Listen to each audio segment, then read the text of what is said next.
मित्रों, एक बार भगवान शिव कैलाश पर्वत पर बैठे थे तो माता पार्वती कहने लगी, प्रभु आज मेरे मन में दो प्रश्न हैं।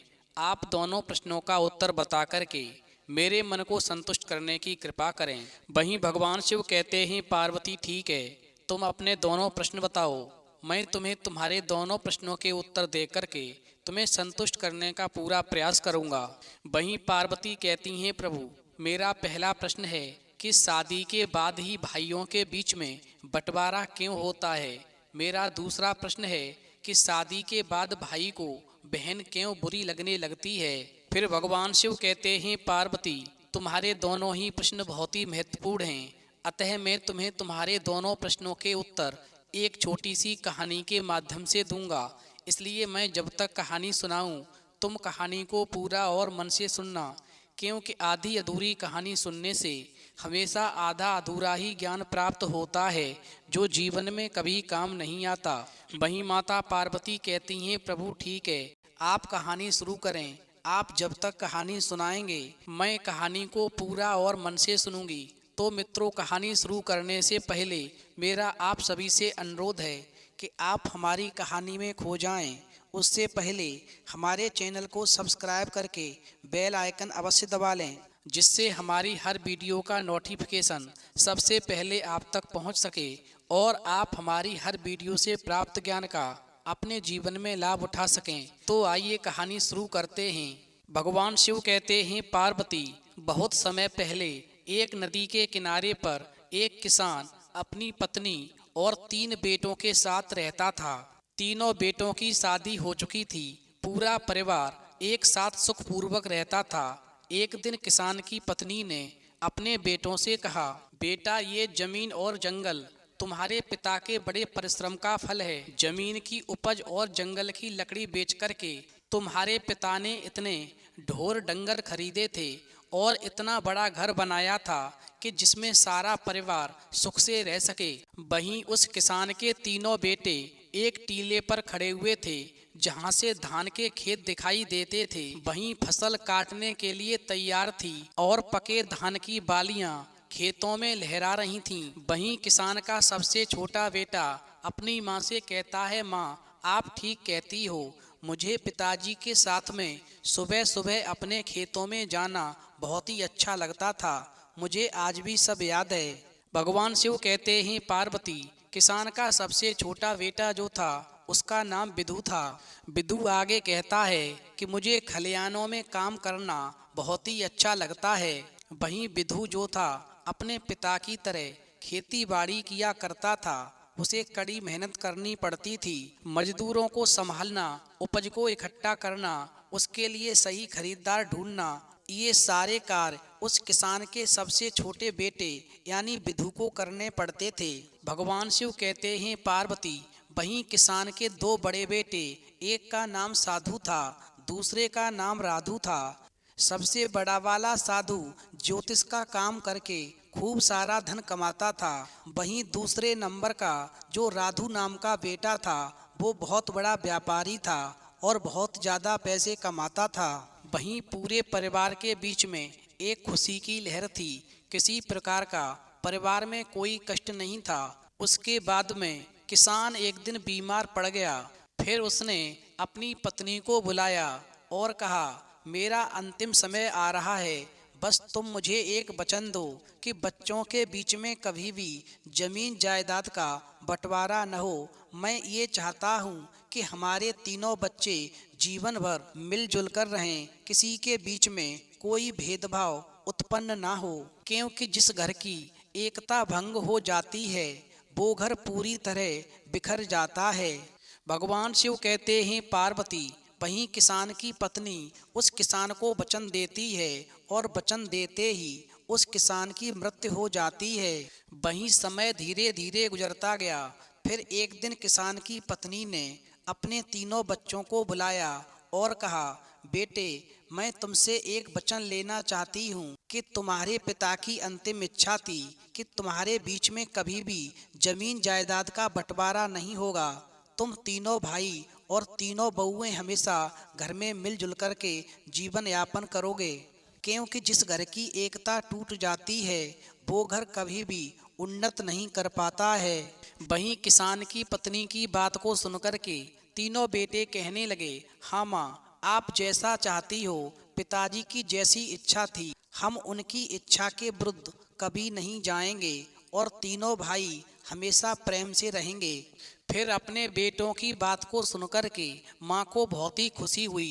वहीं जो सबसे बड़ा बेटा, जिसका नाम साधु था, वो ज्योतिष में बहुत ज़्यादा निपुण था, इसलिए आसपास के लोग उस साधु से कई मामलों में राय लेने आते थे, तो साधु का गुजारा बढ़िया तरीके से हो जाता था। वहीं दूसरे नंबर का बेटा, जिसका नाम राधु था, वो भी एक बड़ा व्यापारी था, उसकी भी कमाई ठीक ठाक हो जाती थी। वहीं सबसे बड़ी मुश्किल ये थी कि किसान का जो सबसे छोटा बेटा था, जिसका नाम विदु था, वो कड़ी मशक्कत करता था, बहुत मेहनत करता था, सुबह से लेके शाम तक खेतों में लगा रहता था, फिर भी उतनी कमाई नहीं कर पाता था जितनी कमाई दोनों बड़े भाई करते थे।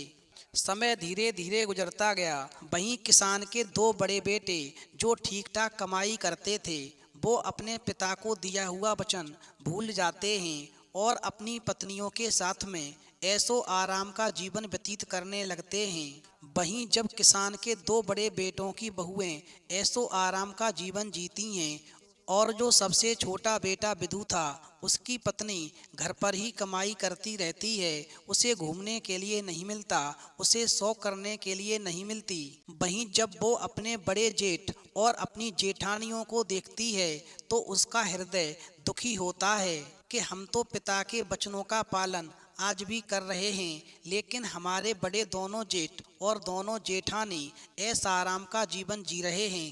भगवान शिव कहते हैं, पार्वती, वहीं किसान का सबसे छोटा बेटा जो विदु था, एक दिन उसकी पत्नी जब बहुत ज़्यादा दुखी हो गई और जब शाम को विदु घर वापस आया तो उससे कहने लगी कि मेरे भाई के यहाँ से चिट्ठी आई है, उसने हमें अपने घर पर बुलाया है, हमारे आपके लिए न्योता भेजा है। कुछ दिनों पहले ही हमारे भाई ने अपना घर बनाया था, उसमें गृह प्रवेश होना है। वो ये चाहता है कि हम दोनों कुछ दिन के लिए उनके पास रहें। वहीं अपनी पत्नी की बात को सुनकर के किसान का छोटा लड़का कहने लगा, देखो, खेती में बहुत काम करना पड़ता है, मेरे पास में इतना समय नहीं है कि मैं तुम्हारे साथ में तुम्हारे मायके जा सकूं। यदि मैं तुम्हारे साथ तुम्हारे मायके चलूंगा तो खेती का काम खराब हो जाएगा। वहीं पत्नी तमतमाकर कहने लगी, ठीक है, हम जीवन भर इसी घर में पड़े रहेंगे, हमारे मन की कोई इच्छा नहीं है। वहीं पत्नी को गुस्सा में देख कर के किसान का छोटा लड़का कहने लगा, ठीक है, मैं ऐसा करता हूँ कि तुम्हारे जाने का इंतजाम किए देता हूँ, पर मैं नहीं जा पाऊँगा। वहीं उसकी पत्नी कहने लगी, यदि हम जाएंगे तो दोनों साथ जाएंगे, वरना कोई नहीं जाएगा। वहीं पत्नी की बात को सुनकर के फिर विदु कहने लगा, ठीक है, जैसी तुम्हारी मर्जी, जाना है तो जाओ, नहीं जाना है तो मत जाओ। भगवान शिव कहते हैं, पार्वती, वहीं किसान के सबसे छोटे बेटे की बहू अपने दोनों बड़े जेठ और जेठानियों का नज़ारा देख कर के पहले से ही चिड़ी हुई थी कि मेहनत हम दिन रात करते हैं और ऐसो आराम का जीवन वो सभी बिताते हैं। और फिर ऐसा सोच कर के वो विदु से कहने लगी, क्या हमने घर का सभी काम करने का ठेका ले लिया है? घर में और खेती का काम हम दोनों मिलकर करते हैं और आपके दोनों बड़े भाई आपकी भाभीयों के साथ में मौज मस्ती का जीवन जी रहे हैं। क्या आपने कभी सोचा है कि मेरा भी मन करता है हम भी शौक शान का जीवन जिएं, जब उनको अपना अपना ही करना है, हम दोनों की कोई फिक्र ही नहीं है। वो तो दोनों बाहर रह कर के मौज मस्ती का जीवन जी रहे हैं और हम दोनों को घर का और खेती का सारा कार्य करना पड़ता है। वो तो अपनी पत्नियों के साथ में चारों ओर घूमने चले जाते हैं और मैं हमेशा इस घर में ही पड़ी रहती हूँ। आप बताओ, क्या ये अन्याय नहीं है? भगवान शिव कहते हैं, पार्वती, फिर तो अपनी पत्नी की बात को सुनकर के विदु की नींद खुल गई और फिर उसकी पत्नी आगे कहने लगी, अब तुम मेरी एक बात सुनो, जायदाद के बंटवारे की बात चलाइए ताकि हम लोग अलग रह सकें। यदि हम अलग रहेंगे तो हमको भी अपने घूमने के लिए कुछ समय मिलेगा।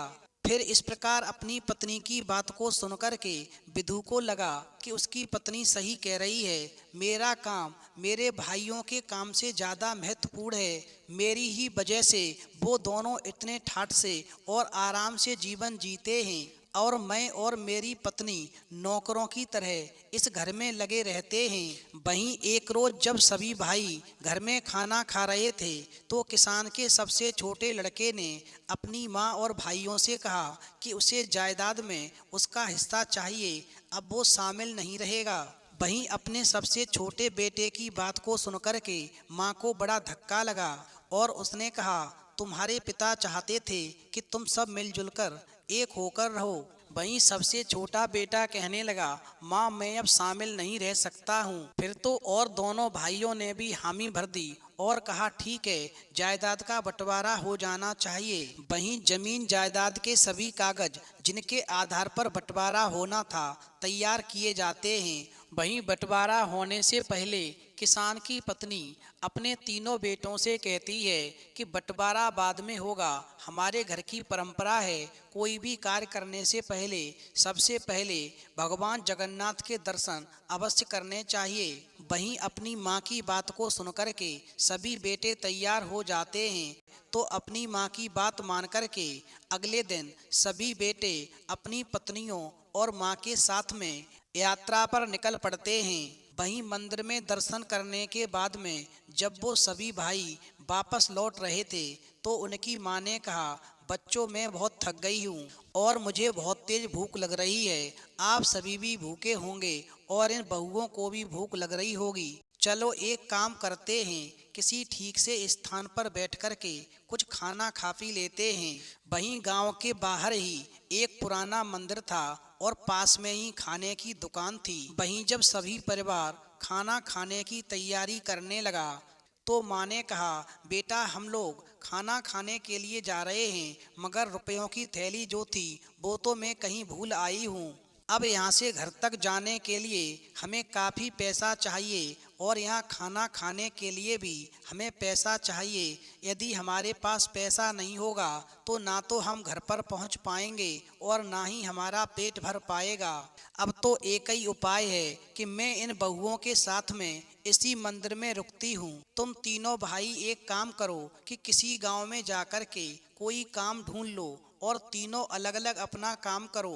तुम जो भी कुछ कमा कर लाओगे उन्हीं पैसों से हम कुछ खा पाएंगे और यहाँ से घर पहुँच पाएंगे।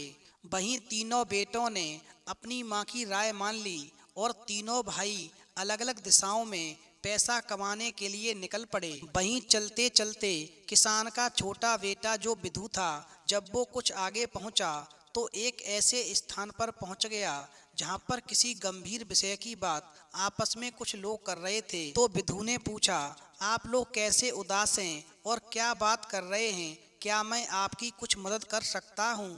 वहीं रास्ते में वो खड़े लोग कहने लगे कि जमीन के इस हिस्से में सदा ही पानी जमा बना रहता है और हम इसमें कुछ भी उगा नहीं पाते हैं, फिर भी हमें राजा को इसका लगान देना पड़ता है। अब हम क्या करें, हमारी समझ में नहीं आता। वहीं उन लोगों की बात को सुनकर के किसान का सबसे छोटा बेटा जो विधु था कहने लगा, अगर मैं आपको धान उगाने की तरकीब बताऊं तो मुझे क्या इनाम मिलेगा? वहीं वो राहगीर कहने लगे, यदि तुम हमें इस जगह पर धान उगाने की तरकीब बताओगे तो हम तुम्हें चांदी की 100 मुद्राएं भेंट करेंगे। वहीं विधु जो था बहुत ही निपुण किसान था और फिर वो लोगों से कहने लगा कि गोबर और मिट्टी को मिलाकर के उसके गोले बना लो, उन्हें गीला और नरम रखो, फिर हर गोले में बीज डाल दो और उन्हें सूखने दो।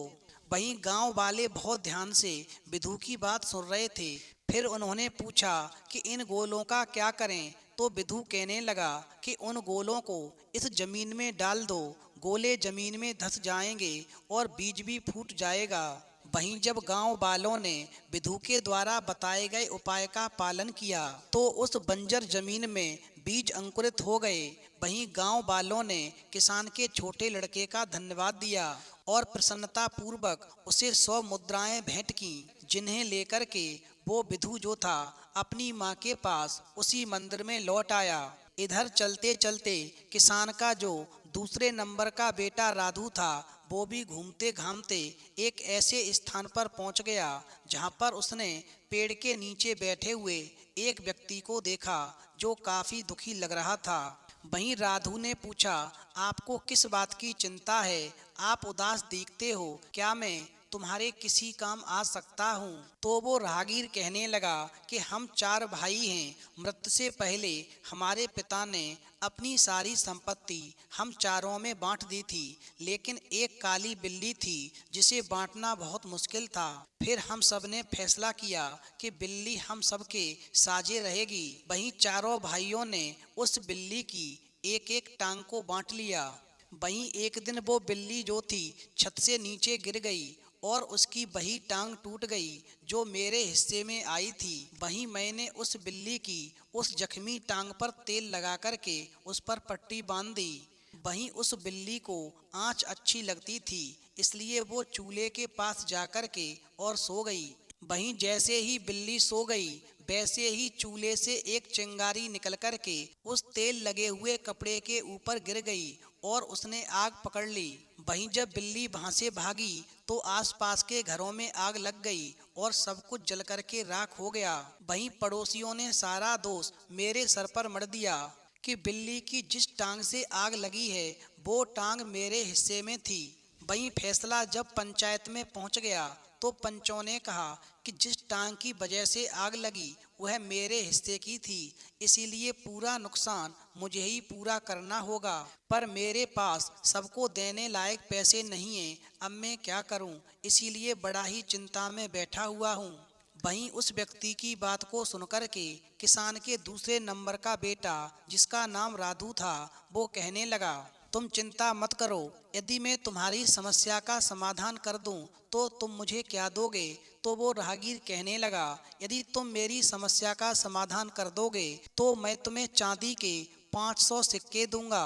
वहीं शर्त मंजूर हो जाने के बाद में वो किसान का लड़का कहने लगा, ठीक है, तुम जाओ और अपने पड़ोसियों और गांव के बड़े बूढ़ों को जमा करो, मैं तुम्हें शीघ्र ही मिलता हूँ। वहीं किसान के बेटे की बात को सुनकर के वो राहगीर जो था अपने गांव के सभी व्यक्तियों को बुला लाया और वहां पर भीड़ जमा हो गई।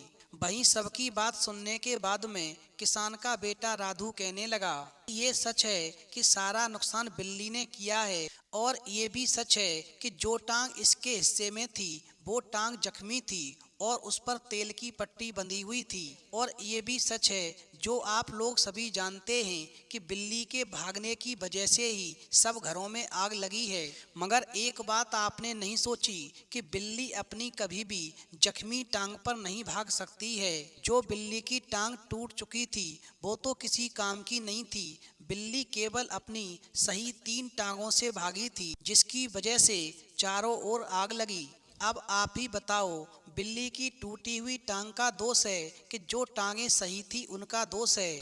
वहीं राधु की बुद्धि ने सब गांव वालों को अचंभे में डाल दिया और सभी ने हामी में अपना सिर हिलाया। वहीं फैसला हुआ कि 3 टांगें जो सही थीं उनके मालिक ही हर्जाना भरेंगे। फिर तो जख्मी टांग का मालिक बहुत ही खुश हुआ और वादे के मुताबिक उसने राधु को चांदी की 500 मुद्राएं भेंट की। वहीं किसान का दूसरा बेटा भी 500 चांदी के सिक्के लेकर के और अपनी माँ के पास में मंदिर में लौट आया। वहीं किसान का अब सबसे बड़ा बेटा, जिसका नाम साधु था, वो भी कमाई करने के लिए गया था। मगर वो चलते चलते एक ऐसे घर में जा पहुंचा जहां से रोने की आवाज आ रही थी। वो घर बहुत बड़ा था, उसके बाहर एक पहरेदार भी खड़ा था। वहीं किसान का बड़ा बेटा सोचने लगा कि ऐसे आलीशान घर में रहने वाला कोई व्यक्ति क्यों रो रहा है, आखिरकार इसकी समस्या क्या है। वहीं जब किसान का बेटा आगे बढ़ता है तो पहरेदार से पूछता है कि महोदय, एक बात बताओ, इस घर से रोने की आवाज़ क्यों आ रही है? फिर तो उस किसान के बेटे की बात को सुनकर के वो पहरेदार कहने लगा, आप अंदर चलिए, आप स्वयं ही पूछ लीजिए। वहीं किसान का बेटा जब अंदर गया तो वो कहने लगा कि आपको क्या कष्ट है, आप क्यों रो रहे हैं? आप मुझे बताओ, क्या मैं आपकी कोई सहायता कर सकता हूँ। भगवान शिव कहते हैं पार्वती, वहीं रोने वाला व्यक्ति किसान के बड़े बेटे से कहने लगा, अरे भाई, राजा लोग भी अजीब सनकी होते हैं। हमारे राजा ने मुझे एक हाथी का वजन पता करने के लिए कहा है। अगर मैं ऐसा नहीं कर सका तो राजा मेरा सिर धड़ से अलग करवा देगा। वहीं इतना कह कर के फिर वो मंत्री जो था एकदम से रोने लगा। वहीं उस मंत्री की बात को सुनकर के किसान का बड़ा बेटा, जिसका नाम साधु था, वो कहने लगा, तुम चिंता मत करो। यदि मैं तुम्हें हाथी का वजन पता लगाने में आपकी सहायता करूं तो मेरा क्या पुरस्कार होगा। वहीं मंत्री कहने लगा, यदि तुम मुझे इस हाथी का वजन पता करवा दोगे तो मैं तुम्हें 1000 सोने की मुद्राएं दूंगा। फिर तो शर्त मंजूर होने के बाद में किसान के बड़े लड़के ने उस मंत्री से कहा कि मुझे हाथी के पास ले चलो। और फिर जब वो हाथी के पास पहुंच गया तो उस मंत्री से कहने लगा कि इस हाथी को एक नदी के पास ले चलो जहां पर काफ़ी नौकाएं हों। वहीं किसान के लड़के के कहने के मुताबिक जब वो मंत्री हाथी को नदी के किनारे ले गया तो किसान के लड़के ने नाव वाले से कहा कि इस हाथी को नाव में खड़ा करे। वहीं नाव वाले ने जैसे ही हाथी को नाव में खड़ा किया तो नाव जो थी पानी में धंसने लगी, और जब धंसना रुक गई तो किसान का लड़का कहने लगा, जहां पर नाव रुकी है वहां पर निशान लगाओ और फिर इस हाथी को इस नाव से उतार लो। वहीं किसान के लड़के की बात को सुनकर के नाव जहां पर रुकी थी वहां पर निशान लगा दिया और उस हाथी को नौका से बाहर निकाल लिया। वहीं पुनः किसान का लड़का कहने लगा, अब इस नाव में इतने पत्थर भरो कि जब तक ये नौका उसी निशान तक न पहुंच जाए। फिर किसान के लड़के की बात को सुनकर के सभी ने बड़े बड़े पत्थर उस नाव में भर दिए, और जब नाव उस निशान पर पहुंच गई जहां पर हाथी के वजन से पहले रुकी थी तो फिर किसान के लड़के ने कहा, अब पत्थर डालना बंद करो और इस नाव में से पत्थर बाहर निकाल लो और इन पत्थरों को तौल लो। जितना वजन इन पत्थरों का होगा उतना ही वजन इस हाथी का होगा। भगवान शिव कहते हैं पार्वती, फिर वो मंत्री जो था इस प्रकार अपने हाथी का वजन जान कर के बहुत ही खुश हुआ और शर्त के मुताबिक उसने उस किसान के बड़े बेटे साधु को 1000 स्वर्ण मुद्राएं भेंट की। वहीं साधु उन मुद्राओं को लेकर के अपनी माँ के पास उसी मंदिर में लौट आया। भगवान शिव कहते हैं पार्वती, इस प्रकार सभी भाई जब धन कमा करके मंदिर में लौट आए तो सभी ने बड़े ही प्रेम से खाना खाया और दुकान वाले का इतना पैसा बना कि तीनों भाइयों ने जो पैसा कमाया था वो सारा उस खाने में चला गया। केवल उनके पास में उतना ही पैसा बचा जिससे वो खर्च करके अपने घर वापस आ सके। वहीं जब किसान की पत्नी अपने बच्चों और बहुओं के साथ में घर वापस आई तो उसने रुपयों वाली थैली एकदम से निकाल करके अपने बेटों के सामने रख दी और कहा, मैंने जानबूझ करके इस थैली को छुपा लिया था ताकि मैं तुम्हें समझा सकूं कि एकता में कितनी शक्ति होती है, क्योंकि तुम तीनों भाइयों ने मिलकर के जो भी धन कमाया था उस धन को इकट्ठा करके ही हम लोगों को खाना मिला और बचे हुए पैसों से हम अपने घर आ सके।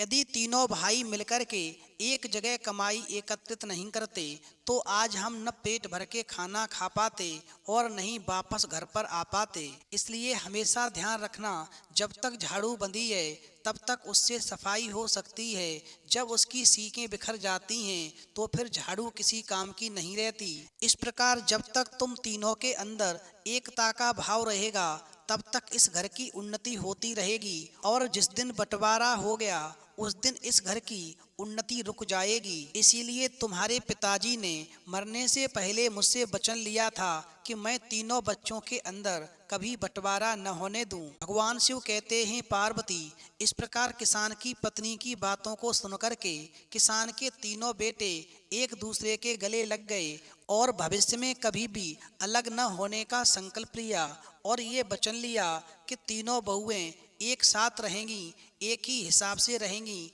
तीनों भाई जो कमाएंगे उनको एक जगह एकत्रित करेंगे और फिर एक साथ बैठ कर के निर्णय करेंगे कि हमें क्या काम करना चाहिए। किसी के साथ में कोई भेदभाव नहीं किया जाएगा।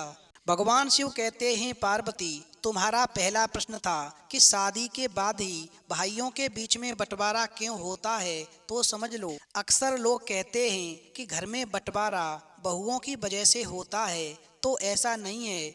बंटवारे की नौबत इसलिए आती है कि जब दो भाई ज़्यादा कमाते हैं और एक भाई कम कमाता है, तो ज़्यादा कमाने वाले भाई अपनी पत्नी के साथ में ऐशो आराम का जीवन जीना शुरू कर देते हैं और जो भाई कम कमाता है उसकी अहमियत नज़रों में कम कर देते हैं। वहीं जब कम कमाने वाले भाई की पत्नी ये सब अपनी आंखों से देखती है कि हम दोनों दिन रात मेहनत करते हैं फिर भी हम शौक नहीं कर पाते हैं, जबकि घर की जिम्मेदारी हम निभाते हैं, सबका सम्मान भी करते हैं, फिर भी हमारे जेठ हमेशा राजसी ठाट बाट में हुक्म चलाते हैं और कभी घर के काम में हाथ नहीं बटाते। बस यही बात एक स्त्री को बुरी लगती है और फिर वो अपने पति से कहती है कि जब हमें मेहनत मजदूरी करके ही रहना है तो साजे में क्यों रहें, जो हमारे जेठ अपनी स्त्री के साथ में मौज से रहें और हम दिन रात मेहनत करते रहें। इससे अच्छा तो हम अलग होकर रहें, कम से कम जो कमाएंगे वो हमारा होगा और हम भी अपनी मर्जी से शौक शायन कर सकेंगे। भगवान शिव कहते हैं, पार्वती बस यहीं से भाइयों के बीच में दरार पड़ना प्रारंभ हो जाती है और बंटवारा होकर ही रहता है। वहीं भाइयों के बंटवारे को रोकने में माँ बाप का बड़ा हाथ होता है। यदि माँ बाप इस बुद्धिमान माँ की तरह अपने बच्चों में संस्कार डालें कि चाहे कोई कम कमाए या ज़्यादा कमाए, सभी भाई अपनी अपनी कमाई एक जगह एकत्रित करें, फिर जो भी करना है सभी भाई बैठकर एक निर्णय लें और फिर काम करें। साथ ही सभी बहुओं को एक बराबर जीने की स्वतंत्रता दें। यदि घर में ऐसा होगा तो इस बुद्धिमान माँ के बच्चों की तरह घर में कभी बंटवारा नहीं होगा। साथ ही ये 5 बातें सभी भाई और उनकी पत्नियों को हमेशा गुप्त रखनी चाहिए, जिससे परिवार की एकता हमेशा बनी रहे। ये 5 बातें हमेशा परिवार को टूटने से बचाती हैं। नंबर 1, यदि किसी भाई को कभी भी धन की हानि हो या उसका धन बर्बाद हो जाए तो ये बात वो किसी अन्य को ना बताए। धन ऐसी चीज है जो इंसान का बल होता है और जब लोगों को ये पता चलता है कि इनके पास में धन नहीं है तो वो आपका सम्मान करना बंद कर देते हैं और आपकी प्रतिष्ठा धूमिल कर देते हैं। धन हानि पर लोग कभी मदद नहीं करते बल्कि आपका उपहास उड़ाते हैं। इसलिए धन का आना या धन का जाना दोनों ही बातें हमेशा सभी भाइयों को खुद तक रखनी चाहिए, अपने परिवार तक रखनी चाहिए। कभी भी किसी भाई को अपने भाई की कोई भी धन संबंधी बात किसी दूसरे के साथ में साझा नहीं करनी चाहिए। नंबर 2, अपने भाई के दुख या राज की बातें कभी दूसरों को ना बताएं। ऐसा करने से आपके लिए घातक समस्या उत्पन्न होती है, क्योंकि जिस व्यक्ति को आप अपने भाई के राज की बातें बताएंगे और यदि विपरीत परिस्थितियों में आपकी उससे मित्रता टूट जाएगी तो वो आपके भाई की सारी राज की बातें चारों ओर सार्वजनिक कर देगा। वहीं लोगों के बीच में आप केवल मजाक के पात्र बन जाएंगे और फिर बाद में इस दुख से आप बहुत दुखी होंगे। इसलिए कभी भी अपने घर या परिवार या खुद की बातें किसी के सामने ना बताएं, चाहे वो कितना भी प्रिय मित्र क्यों न हो। नंबर 3, किसी भी पुरुष को हमेशा अपने जीवन और घर की बातों को हमेशा अपने तक ही रखना चाहिए।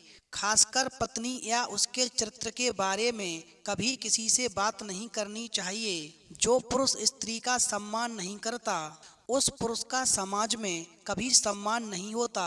ऐसे पुरुष की प्रतिष्ठा हमेशा दांव पर रहती है। इसलिए अपने परिवार में सभी स्त्रियों का सम्मान करें और अपने परिवार की बातें कभी किसी को ना बताएं। नंबर 4, यदि कभी भी आपके भाई का कहीं अपमान हो जाए तो ये बात कभी किसी के साथ में साझा ना करें, क्योंकि हर समय समान बने रहना ही व्यक्ति को आगे बढ़ाता है। यदि जीवन में आपका या आपके भाई का कहीं अपमान हुआ हो तो कभी भी दूसरे के समक्ष नहीं जग जाहिर करना चाहिए, क्योंकि ऐसा करके आप अपना सम्मान स्वयं ही गिराने का कारण बनते हैं। इससे भाइयों के बीच में फूट पैदा होती है। नंबर 5, यदि आप या आपका भाई किसी के द्वारा ठगे गए हों या किसी ने धोखा दिया हो तो ये बात सभी भाइयों को अपने तक ही रखनी चाहिए। अपनी ही ठगी का जिक्र करने का मतलब है कि आप अपना मखौल खुद ही उड़वाते हैं। यदि आप ऐसा करेंगे तो लोग आपको मूर्ख समझेंगे, इसलिए कभी भी किसी भाई को ऐसा नहीं करना चाहिए। यदि आपके भाई को किसी ने कभी धोखा दे दिया है तो कभी भी परिवार की बातें दूसरों के सामने जाहिर ना करें, इससे भाइयों के बीच में फूट पैदा होती है। भगवान शिव कहते हैं पार्वती, वहीं तुम्हारा दूसरा प्रश्न था कि शादी के बाद भाई को बहन क्यों बुरी लगने लगती है, तो समझ लो, भाई बहन का रिश्ता दुनिया का सबसे अनोखा रिश्ता है। इस रिश्ते में तकरार है तो भरपूर प्यार भी है। जहां बहन हमेशा भाई का साथ देती है तो वहीं भाई भी हमेशा बहन की रक्षा करता है। दोनों को एक दूसरे की बहुत परवाह होती है। शादी से पहले तक तो भाई बहन के बीच में सब कुछ बहुत अच्छा रहता है, लेकिन शादी के बाद इस रिश्ते में खटास आ जाती है। कई बार ये मनमुटाव इतना बढ़ जाता है कि भाई या बहन जीवन भर एक दूसरे की शक्ल देखना भी पसंद नहीं करते। तो इसलिए समझ लो, 5 कारणों से हमेशा भाई बहन के रिश्ते हमेशा के लिए खराब हो जाते हैं। नंबर 1, भाभी की नाराजगी। भाई की शादी के बाद आपको अपनी माँ और भाई के अलावा अपनी भाभी को भी उतना प्यार और सम्मान देना चाहिए। अपनी भाभी को कुछ भी गलत कहने से बचें, इससे भाभी नाराज हो सकती है और उनकी ये नाराजगी भाई तक पहुंच जाएगी। भाई भले ही कुछ ना कह पाए, लेकिन वो आपसे थोड़ी दूरी अवश्य बना लेगा। नंबर 2, बहन को नज़रअंदाज करना। जिस तरह भाभी के प्रति अच्छा व्यवहार भाई का दिल जीत लेता है, उसी तरह अगर बहन शादीशुदा है तो भाई को उसे नज़रअंदाज नहीं करना चाहिए। इससे रिश्ते में दूरी आना संभव है। भाई का फर्ज है कि शादी के बाद भी बहन को उतना ही प्यार दे जितना पहले देता था। अगर बहन की शादी नहीं हुई है तो भी उसकी बातों को समझे और उसके प्रति अपनी जिम्मेदारी निभाए। नंबर 3, शादीशुदा जिंदगी में दखल देना। जो बहन अपने भाई की शादीशुदा जिंदगी में ज़रूरत से ज़्यादा दखल देती हैं, उन भाई बहन के बीच में कभी नहीं बनती। भले ही भाई या बहन शादीशुदा हों या नहीं, कभी बहन को भाई की निजी जिंदगी में दखल नहीं देना चाहिए। यदि बहन के द्वारा ऐसा किया जाता है तो समझ लो, रिश्ते निश्चित खराब हो जाते हैं। नंबर 3, रिश्तों में औपचारिकता। कई बार बचपन से लेकर शादी तक बहन भाई एक दूसरे से बेहद अनौपचारिक रहते हैं, लड़ते झगड़ते हैं, बात बात पर एक दूसरे का मजाक बनाते हैं, साथ ही रूठते मनाते भी हैं। लेकिन कुछ भाई बहन शादी के बाद इस रिश्ते को केवल औपचारिक रूप से निभाते हैं। इससे भाई बहन का रिश्ता खराब हो जाता है। बेहतर है कि बीच बीच में एक दूसरे का हाल जानते रहें और बचपन की यादों को ताज़ा करते रहें। नंबर 5, ताना मारने की आदत। कई भाई बहनों का रिश्ता जीवन भर के लिए सिर्फ इसीलिए खराब हो जाता है क्योंकि बहनें हमेशा भाई को हर वक्त ताने देती रहती हैं। दरअसल शादी के बाद भाई के व्यवहार में थोड़ा बदलाव आ जाता है, क्योंकि भाई का भी अपना परिवार है, उसे उस माहौल में रहना ही पड़ता है। इसलिए हर बार ताना देना कि अब भाई पहले जैसा नहीं रहा, बदल गया है। यदि बहन भाई के बारे में हमेशा ऐसा ताना मारेगी तो निश्चित ही रिश्ते में दूरी बढ़ने लगेगी और रिश्ते खराब हो जाएंगे। इसलिए कभी भी बहनों को भाई के निजी जीवन में दखल नहीं देना चाहिए, तभी भाई बहन का प्यार हमेशा बना रह सकता है। फिर कहानी सुनने के बाद में माता पार्वती का मन प्रफुल्लित हो गया। तो मित्रों, यदि आपको भी कहानी पसंद आई हो तो प्लीज़ आप हमारे चैनल को सब्सक्राइब करें। भगवान शिव पार्वती के लिए एक लाइक करना न भूलें।